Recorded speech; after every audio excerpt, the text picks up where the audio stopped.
travail de thèse de Soumaya porte sur le développement des habiletés sociales des enfants d'âge préscolaire et puis ça vise la conception et la mise en place d'un programme de prévention pour renforcer, mesdames devant de l'Université Laval, je le disais, le développement socio-émotionnel de l'enfant. Donc, vous êtes des sœurs cosmiques, voilà. Elle travaille en même temps en tant que cadre-chercheur au sein encore de la direction de recherche des études de la Fondation marocaine pour la promotion de l'enseignement préscolaire à Rabat. Et entre 2014 et 2016, elle a été attachée au service pédagogique du centre Lala Meriem pour les enfants privés de famille, quand même, relevant de la Ligue marocaine pour la protection de l'enfance.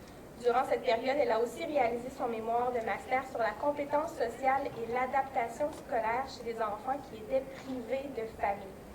Donc, voilà, la parole est à vous. Encore une fois, 20 minutes que je vous affiche. Merci. Merci, ravie d'être parmi vous aujourd'hui pour pouvoir présenter ce petit aperçu sur l'éducation plurilingue au préscolaire entre pratique éducative parentale et pratique éducative à l'école.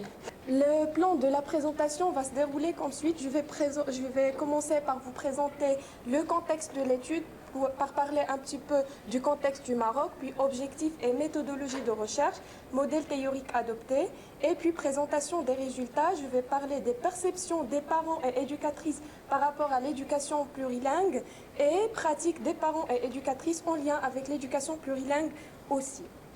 Alors, le contexte historique et le positionnement géographique du Maroc a fait de ce pays un pays d'une diversité culturelle marquante.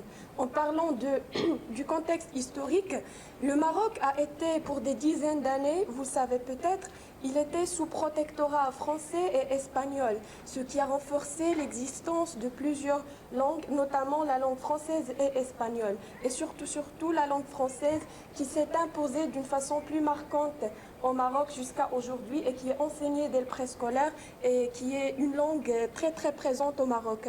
Par contre, la langue espagnole, son importance s'est dégradée avec le temps parce que le protectorat ça a été limité dans quelques zones du nord du Maroc. Et donc l'existence de la langue espagnole, ça a été plus limité. Et par positionnement géographique, vous savez que le Maroc est ouvert sur le continent européen et donc il est influé un peu par la culture européenne et en même temps il est ouvert sur les pays arabes, à savoir l'Algérie, la Mauritanie, donc c'est un pays carrefour si on veut dire. Alors, être dans un pays plurilingue, ça nécessite d'être plurilingue et de réussir à apprendre plusieurs langues pour garantir son intégration professionnelle surtout parce qu'aujourd'hui au Maroc, le fait de maîtriser par exemple le français, ça devient une nécessité pour s'intégrer dans plusieurs domaines et la maîtrise de la langue anglaise aussi.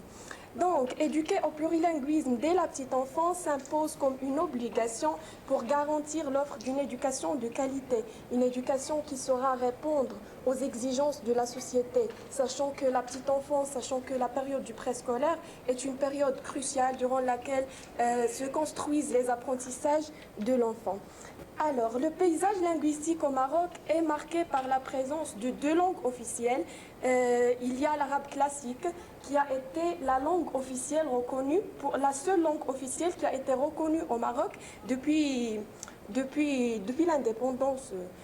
C'est la langue officielle connue, reconnue, largement diffusée dans les médias, elle est enseignée dès le préscolaire et c'est la langue connue par tous les Marocains. Alors que la langue amazigh standard, ça vient d'être intégré dans la Constitution de 2011 avec les réclamations des Berbères à reconnaître leur langue. Ça n'a pas existé. Et même dans le texte de la loi, on dit que l'arabe classique, c'est la langue officielle du Maroc. Et l'amazigh standard est aussi une langue officielle pour garder le patrimoine culturel et tout. Donc même l'enseignement de cette langue n'est pas officiel. Ça vient d'être intégré à l'enseignement, mais d'une façon très, très timide, dans quelques zones seulement, notamment les zones berbères. Et son enseignement est limité dans la phase de l'enseignement primaire, quelques cycles seulement, alors que l'arabe est bien plus présent. L'arabe dialectal, avec ses différents parlers, notamment le Darija et le Hassani, et c'est des dialectes qui sont prêts. Il n'y a pas de grande divergence linguistique entre le Darija et le Hassani.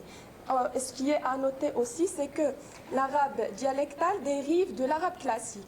Donc celui qui parle arabe dialectal va comprendre l'arabe classique, même si c'est un alphabet, il va comprendre l'arabe classique parce qu'il n'y a pas de grande divergence linguistique entre l'arabe dialectal et l'arabe classique. Par contre, les trois différents dialectes de l'amazigh standard, qui sont le talifite parlé au nord, le tessusite utilisé au sud du Maroc et le teshlihite en usage au Maroc central, ce sont trois dialectes qui sont tout à fait différents. Et encore plus, il y a de grandes divergences linguistiques entre ces trois différents dialectes et entre l'amazigh standard. Pour l'amazigh standard, contrairement au cas de la langue arabe, c'est compliqué, contrairement au cas de l'arabe classique avec l'arabe dialectal c'est dérivé de l'arabe classique. Par contre, c'est l'amazigh classique qui s'est dérivé des trois dialectes. Est-ce que... par la présence des langues étrangères aussi, notamment le français et l'espagnol qui se sont implantés, comme on a dit, depuis la colonisation, et l'anglais qui s'est imposé de plus en plus dans certains secteurs de la vie sociale et professionnelle, et précisément ceux de la formation, la technologie, l'économie. C'est une langue en pleine émergence au Maroc. Alors, notre objectif de recherche, c'est premièrement d'étudier les perceptions des parents d'enfants et des éducatrices par rapport au plurilinguisme et à l'éducation plurilingue. Et deuxièmement, d'étudier les pratiques relatives à l'éducation plurilingue chez les parents et les éducatrices du préscolaire dans les deux zones. Notre échantillon est réparti sur deux zones, l'une arabophone, dont la langue maternelle parlée c'est l'arabe dialectal, et l'autre amazighophone, dont la langue maternelle est le talifite. La zone arabophone est représentée par la ville de Tanger, qui est au nord du Maroc, et la zone amazighophone est représentée par la ville d'El Hoceima, et qui est aussi au nord du Maroc. Mais les langues maternelles parlées sont tout à fait différentes. 30 éducatrices divisées sur les deux zones et 30 parents d'enfants divisés sur les deux zones. Pour ce qui est d'outils de recherche, on a utilisé un questionnaire semi-directif adressé aux parents portant sur leur perception et pratique par rapport à l'éducation plurilingue et un autre questionnaire adressé aux éducatrices portant sur leur perception et pratique par rapport à l'éducation plurilingue. Le modèle théorique adopté est celui de Jean Duverger, qui dit qu'une éducation plurilingue convenablement conduite est bénéfique à l'enfant à trois niveaux. Le niveau linguistique, parce que ça permet à l'enfant d'apprendre facilement plusieurs d'autres langues et ça permet de renforcer les capacités de traduction, les capacités de communication avec les autres. Au niveau culturel aussi, parce que ça permet de s'ouvrir sur l'autre, de connaître d'autres cultures. Au niveau cognitif, parce que ça permet de développer l'intelligence, de développer la créativité de l'enfant.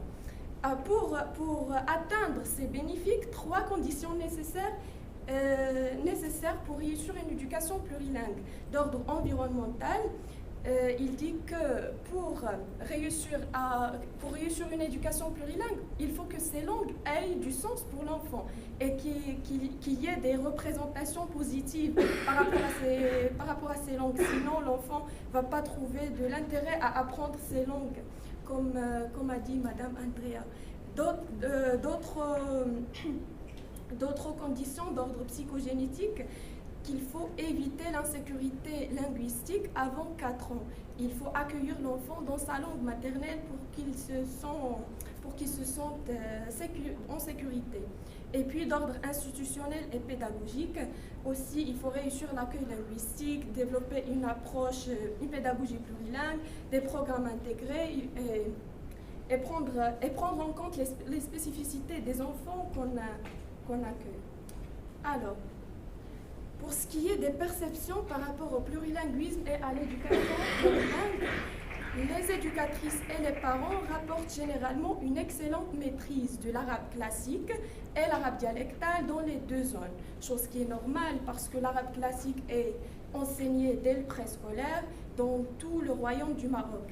Et l'arabe dialectal est aussi pratiqué dans tous les royaumes, même dans les zones amazigophones. Une excellente maîtrise du talifite dans la zone amazighophone seulement, parce que c'est un dialecte qui est limité dans la zone amazighophone.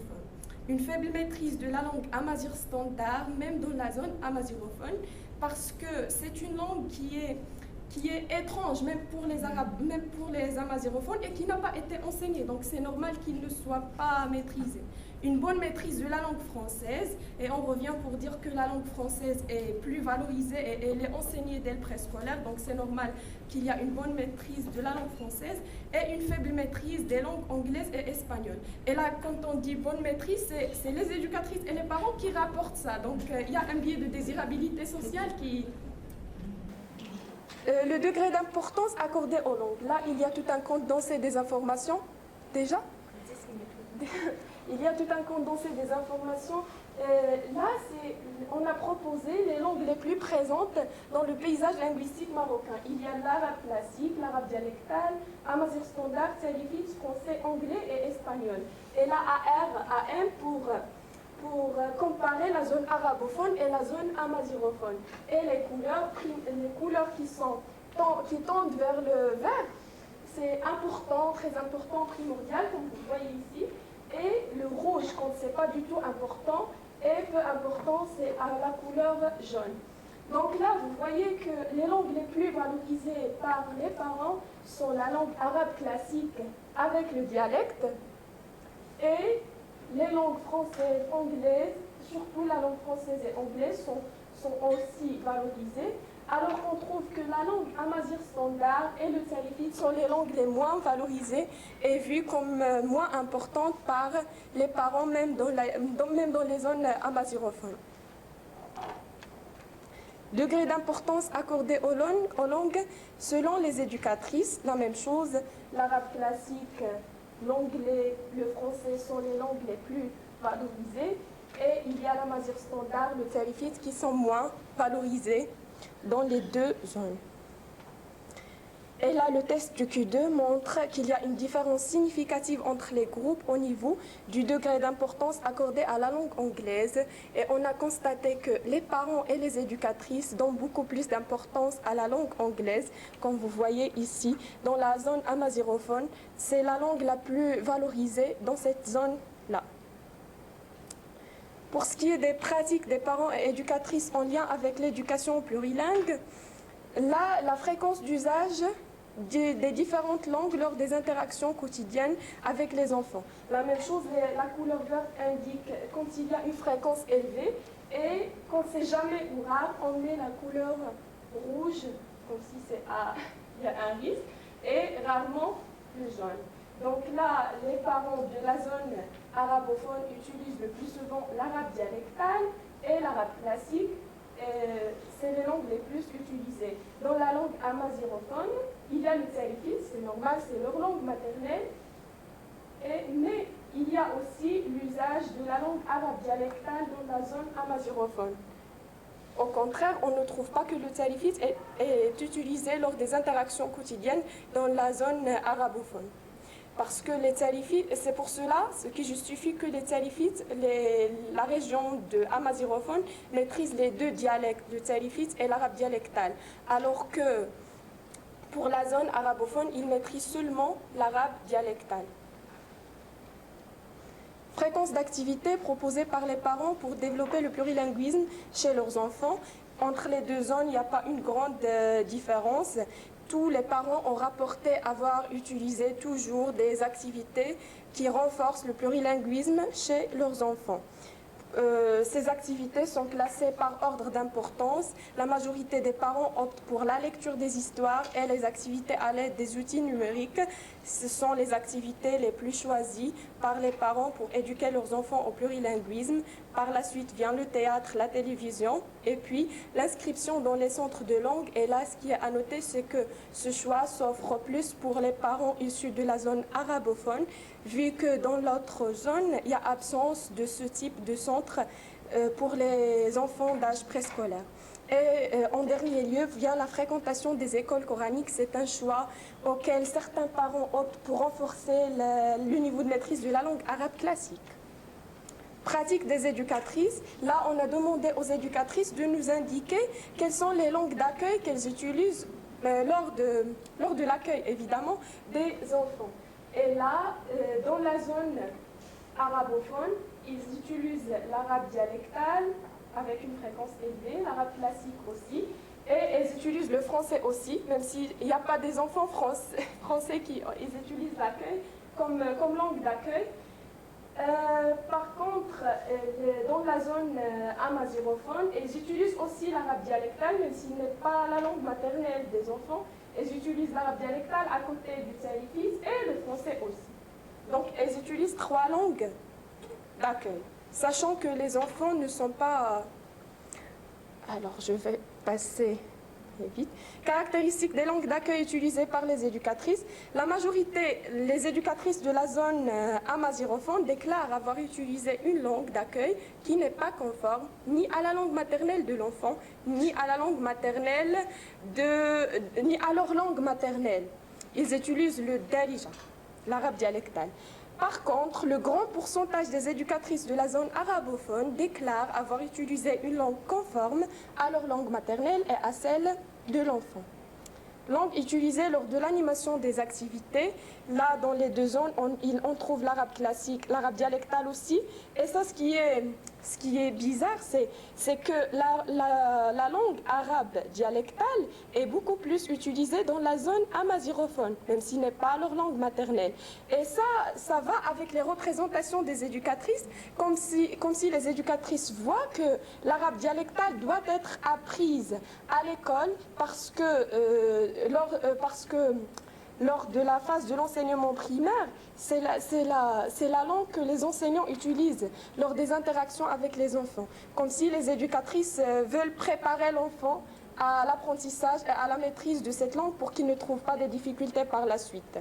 La langue française est utilisée parce que c'est une langue d'enseignement, donc c'est normal qu'elle soit utilisée. Conclusion, les perceptions des parents et des éducatrices soutiennent le plurilinguisme. Cependant, ces perceptions divergent entre un plurilinguisme qui valorise les langues et dialectes locaux et un plurilinguisme qui reconnaît que les langues les plus puissantes au niveau mondial.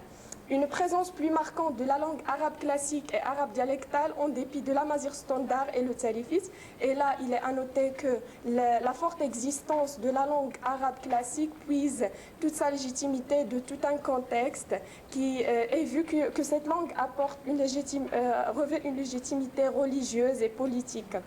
Que l'éducation plurilingue se heurte cependant à plusieurs obstacles, à savoir les conditions d'accueil des enfants qui risquent d'être parfois déstabilisantes, surtout si on accueille un enfant avec une langue qui n'est pas sa langue maternelle, la non-concordance aussi entre la logique des pratiques éducatives familiales et celle exercée à l'école.